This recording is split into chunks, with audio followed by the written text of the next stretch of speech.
Thank you for being here. My name is Priya Linson. I'm the executive director of OneGoal in Chicago, and everything we've done here, everything we've done across the country is because of people in this room. I want to deeply thank Jeff Nelson, Eddie Liu, Daryl Williams for bringing us together tonight. Thank you.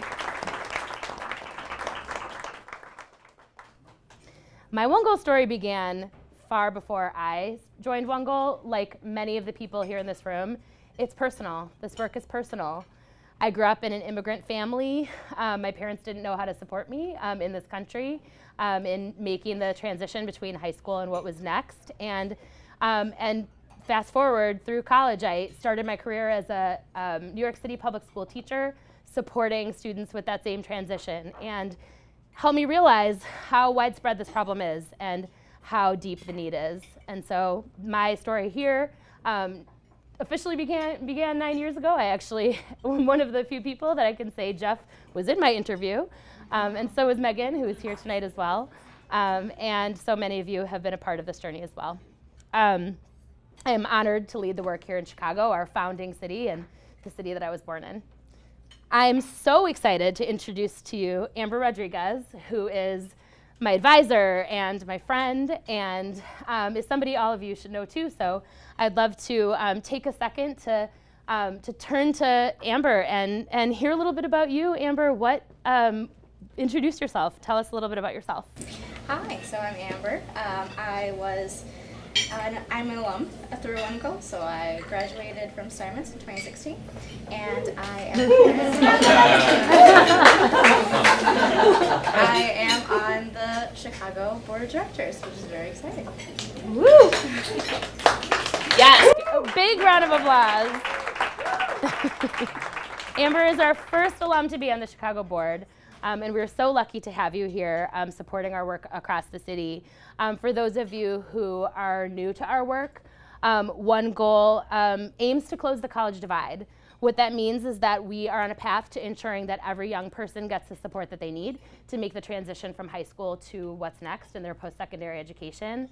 And the way that we do that is by fundamentally transforming the way that young people experience advising during their high school years and through college. We are a Chicago-born solution. We started here in a single classroom on the South Side, and are now serving over 23,000 students across the country in 6 markets, and are aiming to do even more. What's really exciting is that earlier this year, the University of Chicago launched a study that demonstrated that OneGoal students complete college at rates that are 40% more likely to complete than their closest peers. So it's super exciting time at OneGoal. We are going to hear from a number of people tonight, including Amber. And so Amber, tell us a little bit now that everyone knows a little bit about what we do. What was your OneGoal experience like when you started the program back in 2014?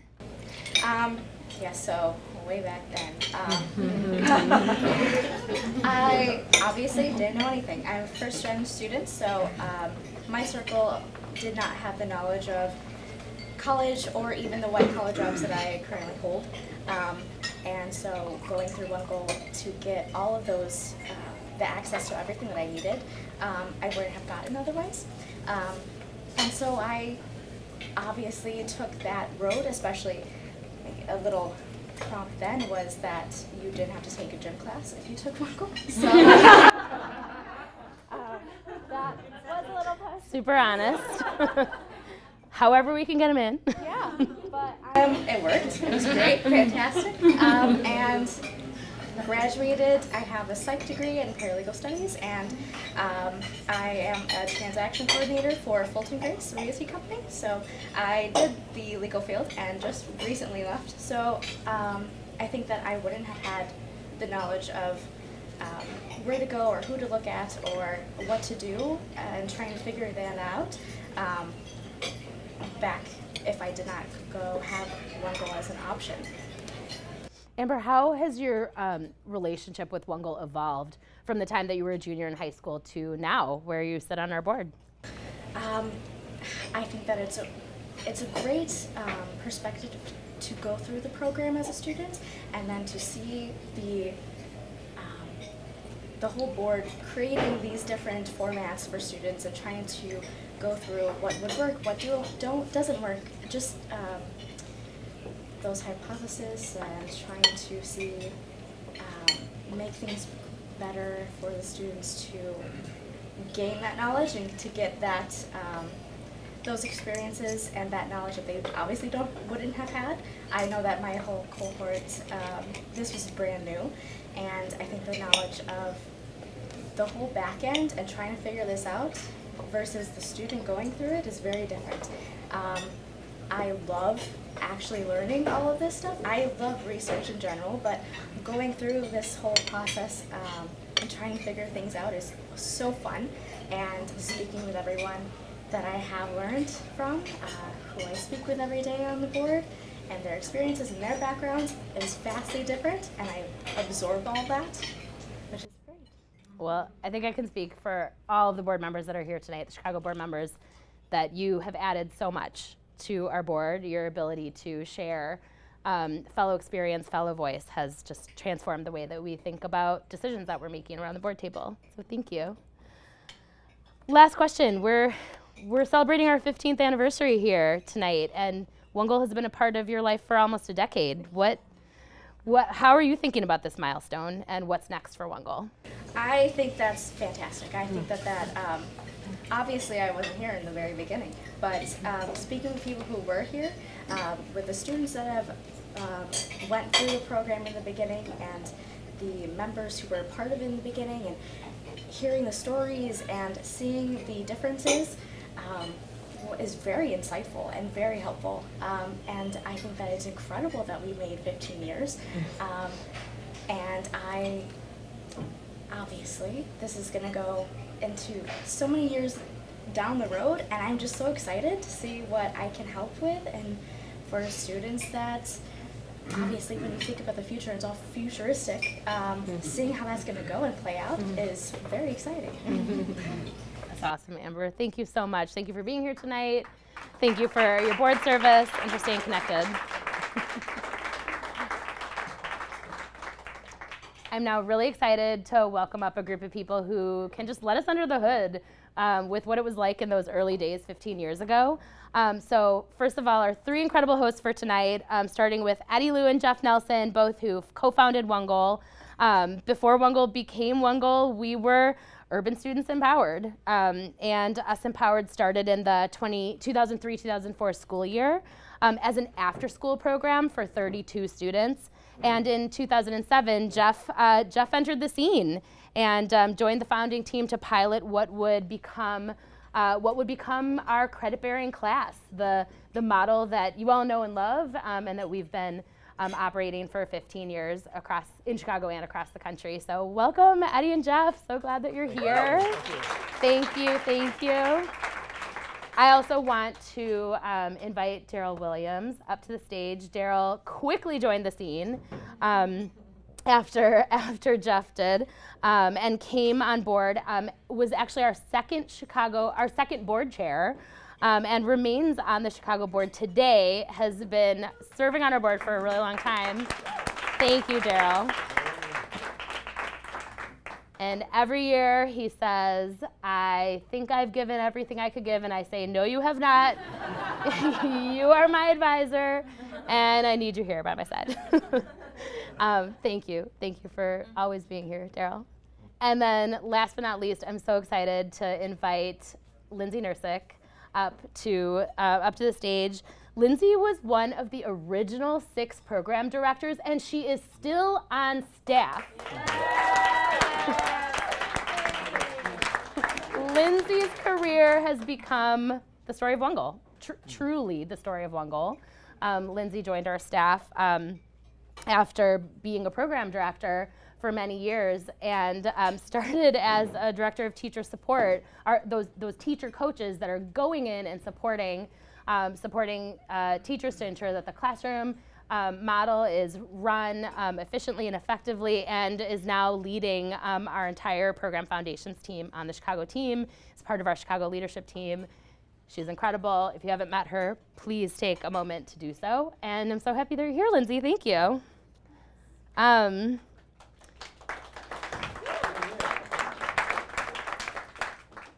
So I'd love to actually kind of start there. OneGoal started literally in a coffee shop. I wasn't here in those early days, but Jeff was. And us Empowered ended up leasing our first Chicago office in 2011. So operated for a couple of years, sort of as nomads. And so I'd love to start with you, Lindsay. How did you even hear about OneGoal? What did you expect? What was it like in those early days as a teacher teaching OneGoal? At the very beginning, I suspect that there were lots of conversations happening for a couple of years before I joined on the scene that were happening in these coffee shops. I think I first encountered us Empowered at the time in an apartment across from a coffee shop on Clark Street. That I think someone was staying there who knew a brother of a someone. Yeah, so there, so. Yeah, you went across the street to the coffee shop to.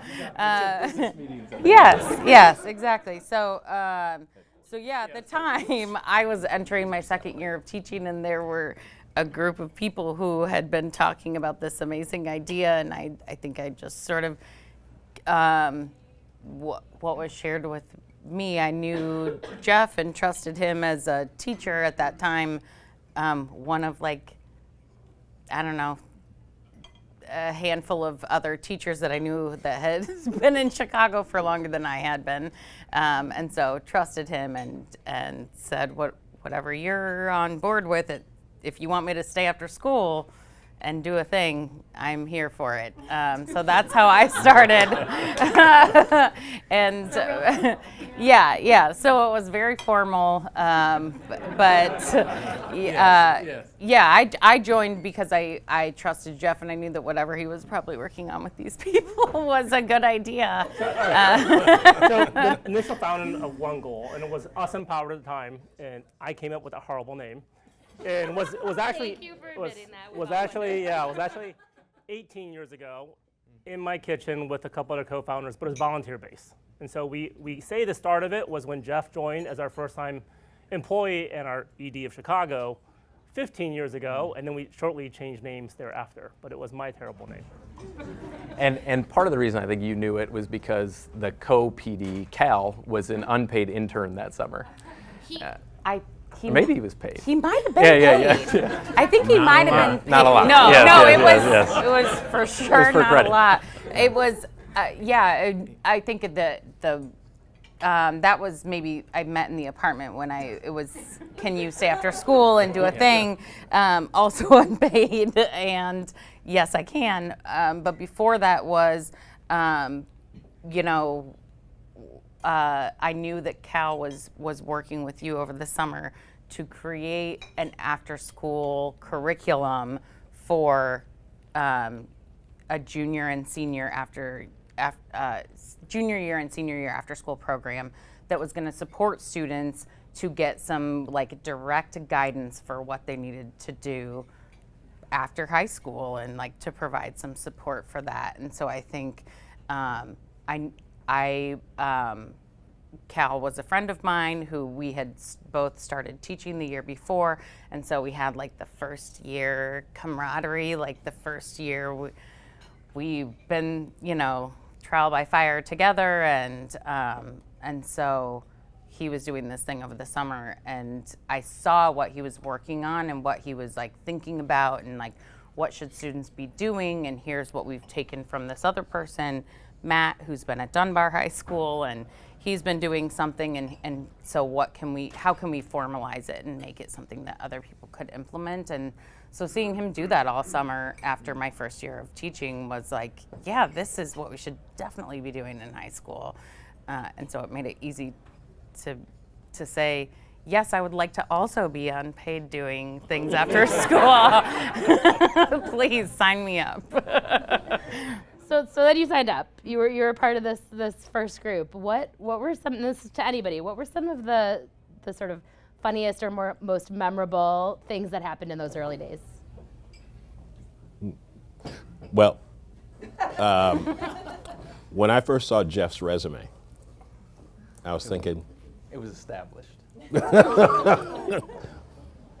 what does this guy want to do this for? I'm in financial services, and Jeff's resume was very much like a lot of very talented college graduates, great grades, great activities, all this kind of stuff, and then learn a little bit more about him. And it's like, he grew up in the North Shore. What does he know about anyone's experience on the South Side or West Side of Chicago? I'm like, this is not computing for me. But Eddie said meet him, so I meet him. And I was struck immediately by not just the intellect, but the passion and the mission, the commitment to mission,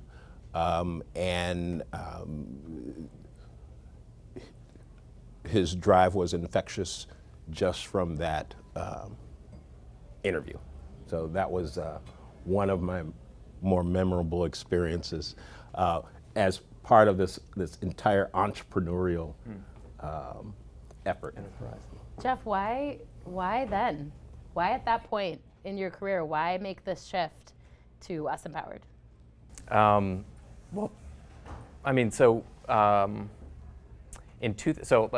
a number of reasons. So I was a sixth grade teacher before coming to OneGoal. The resume did not suggest that I was ready to co-found the organization and lead.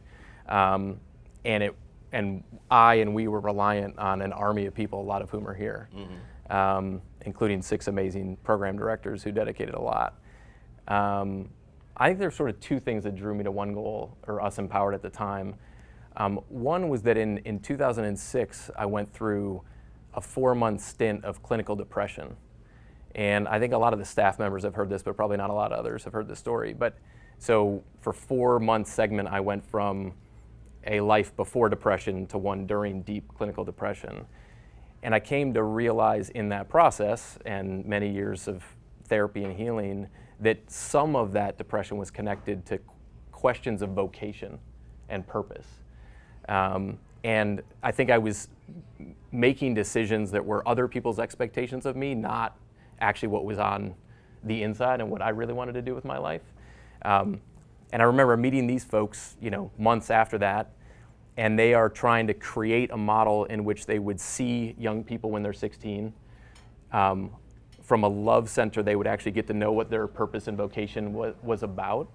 And they would try to create the pathway where they could live the life they wanted to live, as opposed to the expectations that either society or their school had for them.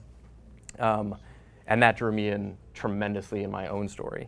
And secondly, Chicago had just released its first major report showing the college completion rate in the city, and it was 6.5% at the time.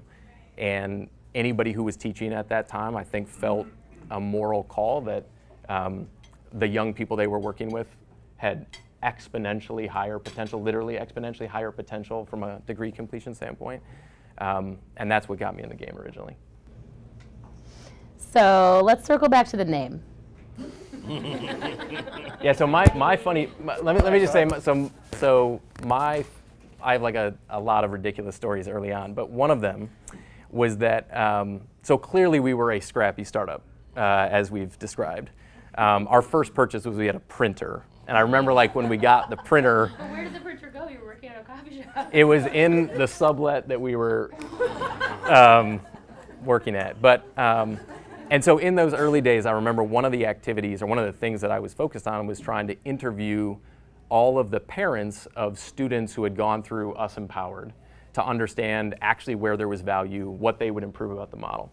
So I'm on the call with, it was probably 28 people it was 28 families in some way, shape, or form.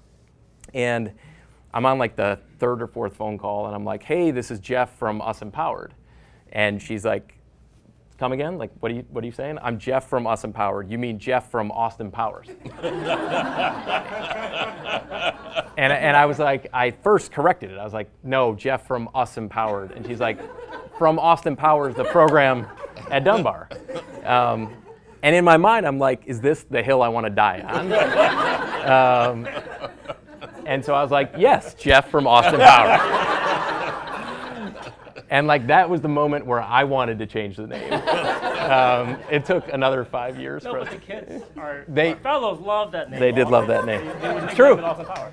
True. Austin And it- Powers had a different vibe 15 years ago than it maybe does Yes. now. It's true. What is that? It is. I mean, the point is totally true that like there was so much pride and community in Urban Students Empowered Foundation or Us Empowered, Or Austin Powers. or Austin Powers.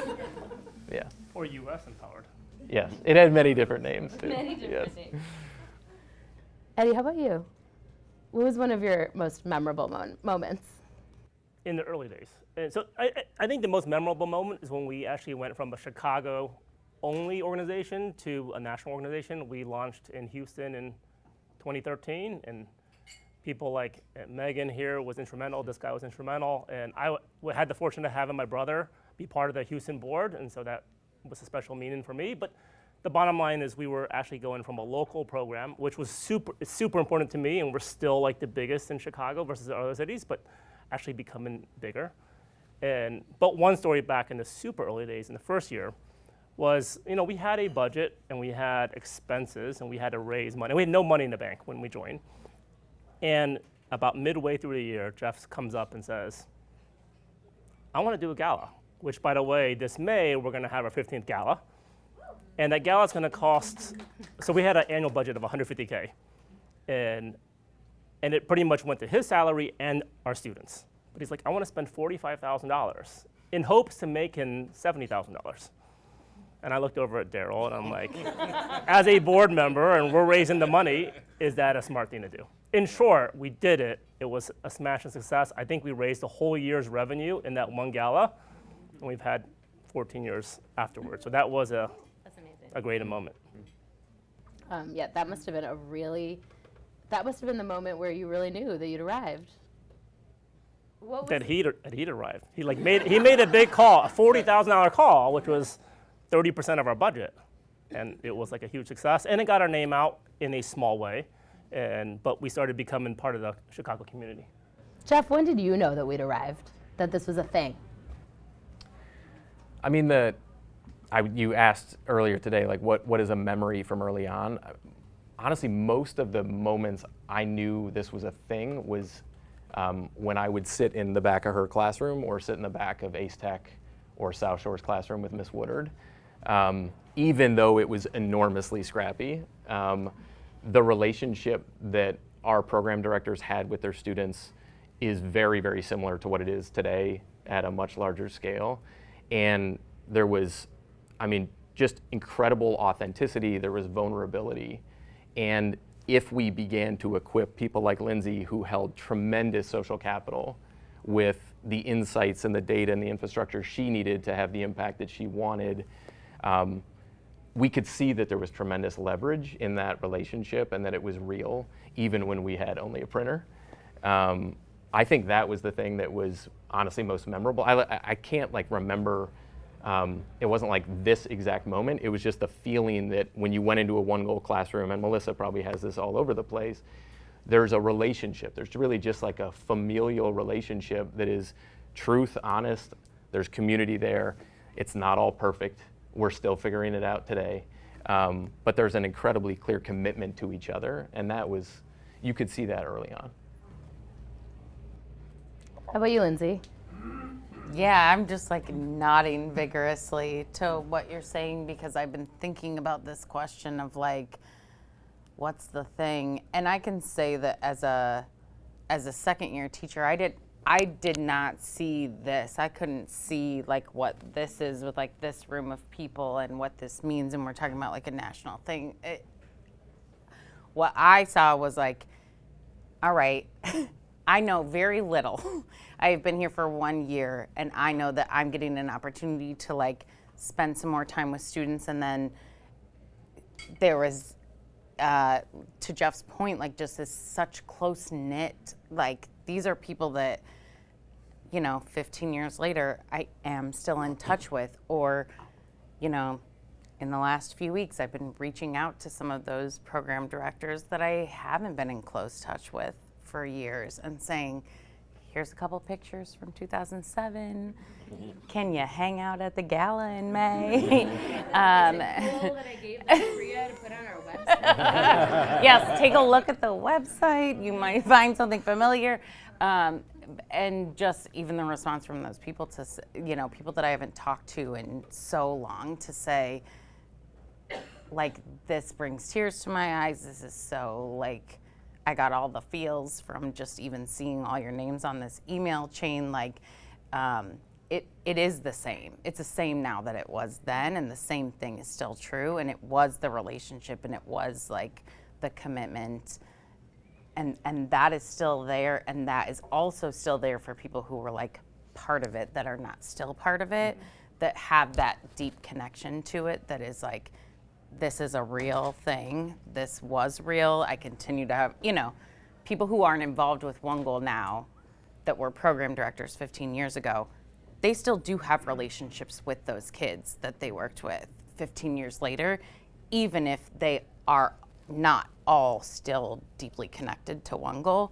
Those relationships are still there. And that's what's gonna be the thing that is like the part of this that translates and like continues to be true 15 years later as a national organization. And you went from being that program director to then coaching program directors and being the person in the back of the room like Jeff. For sure, yeah, I mean, I also have a very clear memory of like 2008 or 9 when probably the three of you here said like, we're gonna move to in-class model, and I was like, don't break the model, it's great, we love being after school. Although my Sebring could not hold enough kids to go to the bowling alley every Tuesday after school. Like there's a lot more to do to scale that like my, 20-something-year-old teacher self did not realize could not be scaled quite so easily. Well, let's talk about that decision. That was a huge inflection point. From the beginning, Jeff presented a model with the North Star of scale, because scale means impact, scale means it works, scale means we could talk to potential donors and unequivocally say that it works. And so throughout the model that Jeff came up with was focused on how can we get scale out of it. And the in-class model was one of those inflection points for scale. When Eddie first invited me to get involved, it was very startup-y, where we kind of write checks and see just to see if this works, and if it worked, then I could put the clamps on friends of mine, knowing that now they had carte blanche to put the clamps on me for whatever it was they were doing, and I wouldn't mind that. If my buddy was a member of the penny pitching society and they needed to raise thousands of dollars, he could come to me and I don't mind writing that check because I didn't mind going to him to write a check for this model that works. So getting that scale, first getting to the point where we recognize that this model does change the trajectory of a young person's life. And then to be able to say we could do that at scale. Big hurdles, milestones. Part of the impetus was also that it was like the story about the gym class situation, right? Which was, there was just tremendous number of students who couldn't access OneGoal. because they had really serious after-school responsibilities. And so we were trying to architect a model that would have impact for young people, and yet in some cases OneGoal was the very thing they couldn't do, and or they were making decisions where they would do OneGoal, sacrifice money for their family. It was the opposite of what we were trying to architect. The other thing was that when it was an after-school model, it was very easy for it to be sectioned off as that thing for those kids, as opposed to what you described earlier, which is how do we actually reimagine what advising might look like for every young person here? And should everyone actually have a moment every day where they're trying to figure out what their purpose might look like and how to get there? Melissa always talks about the 38 minutes or whatever that data point is. That the average, is it 38? 38. Yeah, that like the average, which I don't think I had even heard that until you became the CEO. I knew it was small, I didn't know it was that small. That like the average student had 38 minutes of advising in their high school experience from growing up in a low income background. And in OneGoal, it was 38 minutes every single day. That was part of the impetus for moving in school.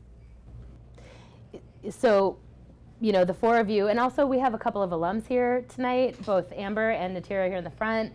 We have some folks here from the early days. Yes, absolutely. And, I'm wondering how you see this city having changed in the past 15 years. What's different about CPS, about the opportunities that are afforded to students since we founded 15 years ago? I mean, I can say one thing that is different from 15 years ago is there's now a number of really phenomenal providers that are in Chicago that weren't here before. Peers of OneGoal, the Bottom Lines, the iMentors, the Bravens, go down the list, I'm going to forget like 8 of them. But the vast majority of those organizations either were national, not in Chicago, or had not been founded yet. Clearly they were not founded because OneGoal existed, but they did believe that this was a city that in aggregate and a system that cared about post-secondary completion enough to actually put an anchor here. And so now, even if a student doesn't have access to OneGoal, they're much more likely to have access to a high-performing solution than a lot of other big cities in America. I also think that OneGoal was part and parcel of the, call it proselytization in Chicago public schools, that that the powers that be from administration, from the city administration, from the school administration, looking at thinking about the lives of Chicago public school students beyond the point that they walk across that stage and get the diploma. That we ought to care about the next, and have what we want that next to be guide what we do when they're here. And I do believe that OneGoal was part of that. Well, Jeff, correct me if I'm wrong, but in the last 10 years, 10 years ago, principals didn't even have on their scorecard that getting into college was a grade for principal success. And I know several people within OneGoal help work with CPS to get that as, I don't know if it's 5 or 10%, but now principals are being rated on whether the kids go to college or do something after high school. And that wasn't on their scorecard 10 years ago. So it's probably your team. And like the little wonky things that ended up having a big impact like that. Another one was that there had never been a credit-bearing graded course from an outside college access or success provider. So we had to work with that one person who had that job in Chicago, and a long 18-month process to actually show the rigor and show the early evidence from the first University of Chicago evaluation to get access. And it included a number of CPS principals who don't BS, who were saying, like, if I'm going to put my curricular arm on this, then it's got to be legit. Now a whole lot of people access that same course code for high-performing evidence-based solutions for post-secondary success. Those are the little, those were a lot of the little things that ended up eventually becoming the systems change that we were hoping for. Lindsay, you went from being a teacher in CPS to now being responsible on our team to hold all of our relationships with CPS. How do you see that having changed, the district having changed over 15 years? There's a lot more than I could sum up in a quip, but I have been thinking a lot about your question about like what has changed. And I've been in Chicago 16 years, and 8 of them have been as a CPS teacher, 7 of which were as a PD, and 8 of them have been as a OneGoal staff member. And so that is my connection to Chicago, is like this career and this like work. And sometimes even when I have not seen it, like when Jeff says like, we're gonna move to the classroom, and I say like, that will never work. I don't see it. And so but because of people like Jeff and Melissa and like all the other staff members and the program directors and students that have been part of this from the outset, like have really been pushing the envelope and have become like so woven into the developments that Chicago has made. And Chicago is like, I think sometimes we don't see it because we live here, but Chicago is far and away, like years ahead of other districts that are in terms of capturing school report cards that hold principals accountable for after high school and things like that. And so we've just always been at the forefront of that and pushing the envelope for like, what's the next thing? And so we've always, I don't know, formally or informally been really woven into that in Chicago and been pushing on it and getting pushed on it in a way that's, I think, like moved all of us a lot further over the last 15 years. Well, you teed me up beautifully for this next part, which is we've been looking back over the last 15 years, but I want to look ahead to the next 15 years. So let's bring up our CEO, Melissa Connolly. Yeah, say. Melissa. Welcome. Thank you. What's next? What does the future hold? So I promised to answer that question, but I have to say, as a leader, we always say we stand on the shoulders of giants, but it is profound to actually be in the room with them.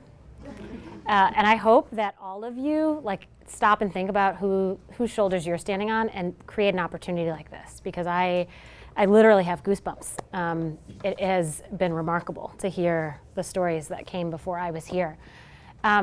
So what's next? I'm so glad, and I wrote down, Jeff, at some point you said, I came in because there was just a center on love. And I do think that that's one of the most misunderstood things about our work. Yes, we're about higher education and access to economic mobility and career. But what most people don't know, because it's not sexy, is we are about loving our kids. So 90% of Jeff's vision is my vision. It's why we worked so well together for so many years. Everything we believe is so humanity and love driven. It's what we try and create in the classroom. It's what we're trying to do in the world. And yet there's one part of sort of the vision that I think is sort of uniquely what I see for the future and where I'm trying to take the organization. And that's, I think we underestimated our work when we talked about OneGoal being a course, right? OneGoal's not a course. That was the vehicle through which we helped kids love themselves and to dream, and for teachers to reignite their own passion about what it means to support students on the question what they want to be when they grow up. The course was a vehicle. And the reality is the course came with a lot of constraints to scale, right? It was really challenging to think at the end of the day there's 1.4 million low-income juniors who start school each year wildly ill-equipped to pursue their post-secondary aspirations. So for the future, we need to deconstruct this concept that OneGoal is a course, and we need to say, actually, OneGoal is an approach to putting a student at the center of their wildest dreams. and ensuring that the school becomes a community of champions for their kids, not just for what they're doing right now, but for what they will do tomorrow. So what that concretely means is we don't have goals anymore that are like 13,000 students, 14,000 students, 15,000. Here's what we're saying instead. Of course we want more OneGoal students. Of course we want more students across the country to take the OneGoal course. But really what we want is 10 years from now, we want our students to have a fundamentally different experience when it comes to the support that they get around what they want to be when they grow up. That means 10 years from now, there's just a completely different way of doing the work of college advising and success that focuses on what a kid wants for themselves and puts in the real time, energy, and capacity to making that happen. So it means we're doing work now that is, of course, about breaking down some of the barriers to the course, doing that work better, but it's also about true systems change. We don't have a course, we have practices, we have beliefs about our kids. We've got tools, we've got technologies. How do we scale those? Because when we scale those to the districts, that breaks a fundamentally inequitable paradigm for how we support our young people to be ultimately what our kids actually need. And so this is what we've been up to for the past few years, and how we've built a state-level partnership now with Illinois State Board of Education, multi-million-dollar investment in this work across 30 districts across the entire state. That represents all 6 geographic areas of the state. We're in rural communities, we're in suburban communities, we're wherever our kids are. And we're helping them figure out how to do the work of OneGoal. That's our future. So what do we need? What do we need from this community to get there? I'll start. I need you to close your eyes. I need you to think about 5 people who aren't in this room who should be. Name them. And when you leave this room, go out and find them and tell them about our work. Awesome. Anything else from the rest of our panel?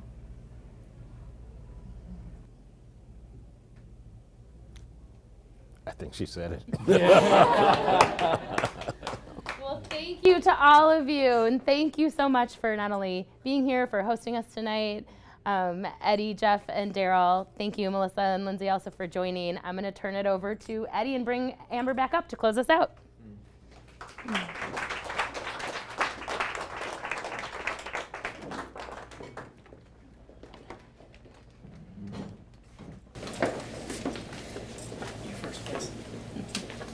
Hi, I'm Amber. I think that what really connected with me, and especially I can prove it, I wrote out my speech before I got here, but Jeff really had a nail on the head with the connection in the classroom, which I mean, I don't know if it's a little secret or not, but I had first applied to be on the national board. It was very close, but then had heard that the Chicago board was looking for an alum on their board, and I was so excited. That was the first time I heard that they were looking for in the Chicago board, and so I went and applied because when I heard that was the first time I heard that. It was a lot of warm feelings, and it was very familiar because Chicago, I was born and raised, went through the whole program here, and then being accepted onto it and going through and hearing everything and learning and trying to input everything I could, it was like going through that experience again, through all those feelings of it's familiar, I wasn't really as nervous, and it was kind of like calming and getting familiar again with like catching up on those reminiscing of memories and everything else, and so I was just very excited and very pleased that I was my second year on the board, and I hope to continue to bring as much as I can. That's how I started. Did you want to? Can I conclude? Yes, please. Amber, thank you for sharing your story, and we're happy that you're part of the OneGoal family. And so I'm like the last speaker before you guys can go back for more food and for drink and for some general networking, so I'll be quick. And as a founder in the early days, and it always bothered me that OneGoal was the best kept secret in Chicago. And we were on the board, we've talked about press, and today we're no longer a secret. We're one of the lead-in post-secondary or education nonprofits in the US, not just in Chicago. But having said that, we're still not, in the education community, we're known. And in Chicago, we're starting to get known. And I'm looking over at this crowd, and I see a lot of longtime supporters, some that flew in from Las Vegas, and I see a few new faces, and I know a few people are just getting to know OneGoal. And thank you for coming out here, learning about OneGoal and our 15-year gala. And I'm here to kind of conclude and make 3 asks, but I want to invite everybody that's new and people that have been with us for a long time and to kind of celebrate and the success that we've had, as well as the potential in our future. And so my 3 asks, one of them Melissa took, and that's if you think of 5 people or think of people and that need to be introduced to be a OneGoal supporter in some kind of manner, please reach out to Priya or Melissa or anyone that invited you to this room, and that's everybody. And I'm asking everybody to think about that. And 2, just tell stories. Again, we're no longer the best kept secret, but I don't think our story is well known. So whether you make an intro or not, feel free to tell people about OneGoal. And the last thing, and I have to do this because we are a nonprofit, we can make bigger impact as we make donations. There's a couple QR codes. One's on this table, one's up here at the bar, one I think is in the back table. And go ahead and scan it and make a small donation tonight. And our impact is like 100x. I'm in VC, so it's like 100x ROI in the amount of money you put in to students. 250. Every dollar. Even better. So every dollar makes huge impact. And if you can be generous and make a little bit of a contribution, it'll help us towards making more impact, both in Chicago as well as nationally. And thank everyone for coming. My wife and I make a donation every year. And so thank everybody for coming. And if I haven't met you, I'd love it to have a chance to meet you. And it's so good to see so many faces.